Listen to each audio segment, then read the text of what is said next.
In a moment, we'll have a performance from local soprano Laurie Ashworth. Hi, Dad. Hi, Laurie. Ready for Lego? But Laurie doesn't just sing in churches. She and her father Mike share a love of Wigan Athletic Football Club. Bye. And they're more than just fans. At the football, I'm going to be providing the pre-match entertainment, and I will be singing Puccini's Nessun Dorma. My association with Wigan Athletic is quite long-standing. My dad has been the club doctor for, I think it's about 32 years. I'll be fine. Yeah, you'll be fine. Okay, you're going to say. My prime duty is on match days. It's to sit at the side of the pitch and be available for any medical emergencies. I've been doing this job for over 32 years, and during that time obviously there's a potential for a lot of serious injuries, but fingers crossed and touch wood, it doesn't happen very often. Wigan's a very community-minded town, and I think that's reflected in the football club. And next to me is this beautiful trophy, the FA Cup, won by Wigan Athletic last year. It was the best day of my life. I was baptised in St Oswald's Church in Ashton-in-Makerfield, which was our local parish. My mum brought both my sister and I up as Catholics, and it was a very important upbringing for us, and has definitely shaped how I behave in my adult life.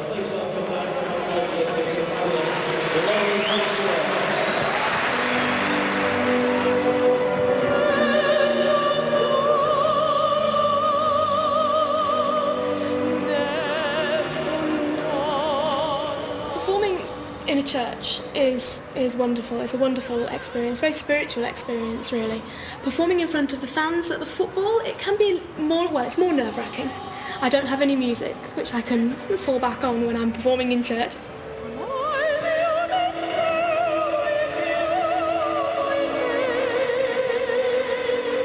I have on occasion been jeered by the away fans.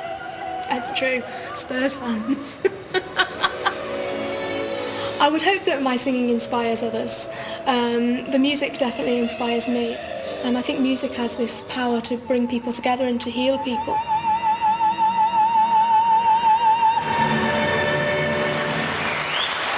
Ladies and gentlemen, the fabulous Clare Benediction.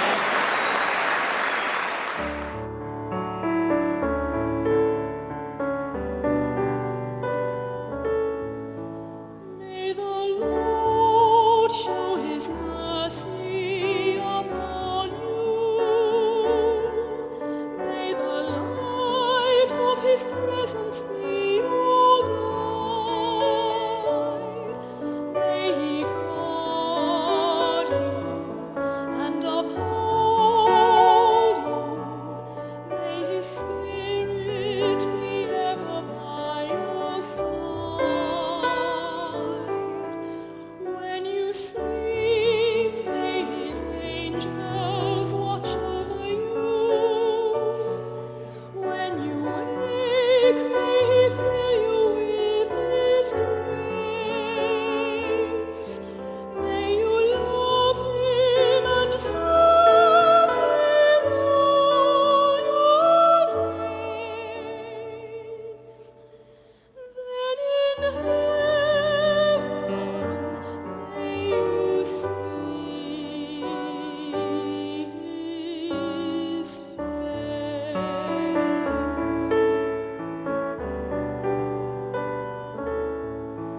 May the Lord's loving kindness surround you,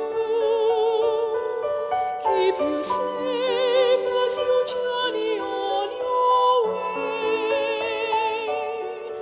May He lead you and inspire you as He grants you the gift of each new day.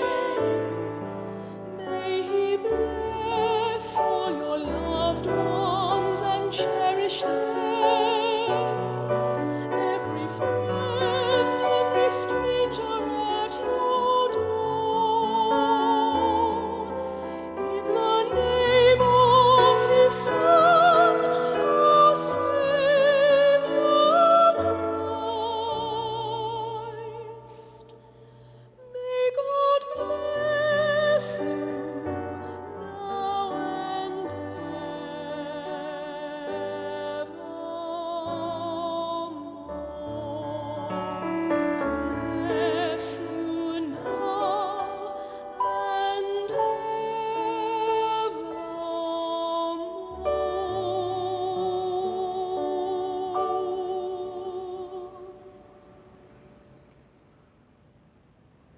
a Clare Benediction performed by Laurie Ashworth at the beautiful St Oswald and St Edmund Arrowsmith Church in Ashton. But what secrets does this church conceal to an expert eye? Richard Taylor is our church detective. As a Christian and lifelong churchgoer, I've always been fascinated by church buildings and what they mean. And this one is an absolute cracker. It's the sort of building that you might find on the continent, somewhere in southern Europe. So what's it doing here, just outside Wigan?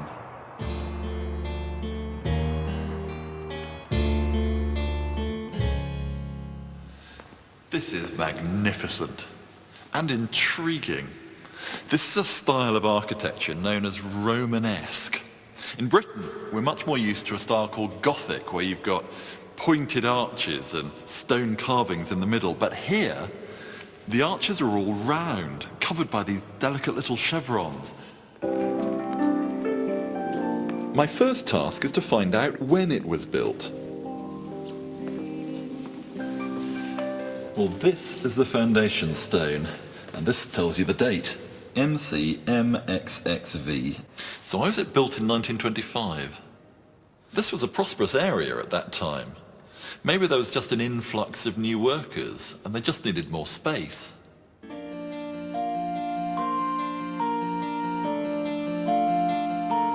Now this is a surprise. These are stained glass windows by the Irish artist Harry Clarke. You can tell because he always used to work in these deep reds and vivid greens. I wonder if there's a connection with Ireland.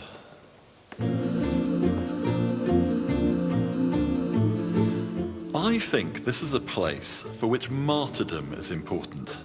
You've got 3 stained glass windows here, and at each of their feet there's a scene of horrible violence.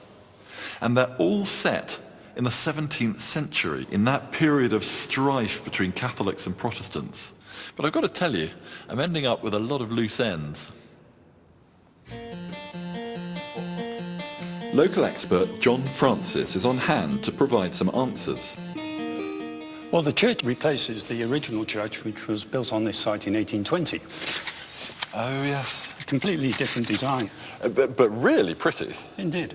The old church was getting too small. Lots of people coming into the area? Indeed, the area had become more populated due to the influx of miners and metal workers. Who actually did the building on the church? They were the local miners and the unemployed who were out on strike because it was the era of the general strike in the late 20s, so 28, that's the 1925 connection? That's right. They effectively built their own church. That's amazing. John also explained that there was an Irish connection. The priest at the time, Canon O'Mara, was Irish. But I could never have guessed the reason behind this Romanesque style. The story goes that the architect, Brocklesby, went on holiday to France and was very much taken with the French Romanesque designs. So the whole place is a sort of holiday tour present. Very much so. And is there a connection with the church over martyrdom? There is. I mean, this area of southwest Lancashire produced quite a number of the English martyrs, including St Edmund Arrowsmith. He was hung, drawn and quartered at Lancaster in the 17th century. And we hold the relic of his right hand here in the church. Good heavens. Now, this is the treasure of St Edmund Arrowsmith. Gosh, I hardly know what to say. How do you use the relic nowadays? It is used to give blessings to the sick, but anybody can come to the church and request the parish priest to give them a blessing with the Holy Hand. Well, thank you very much for sharing it with us. Thank you.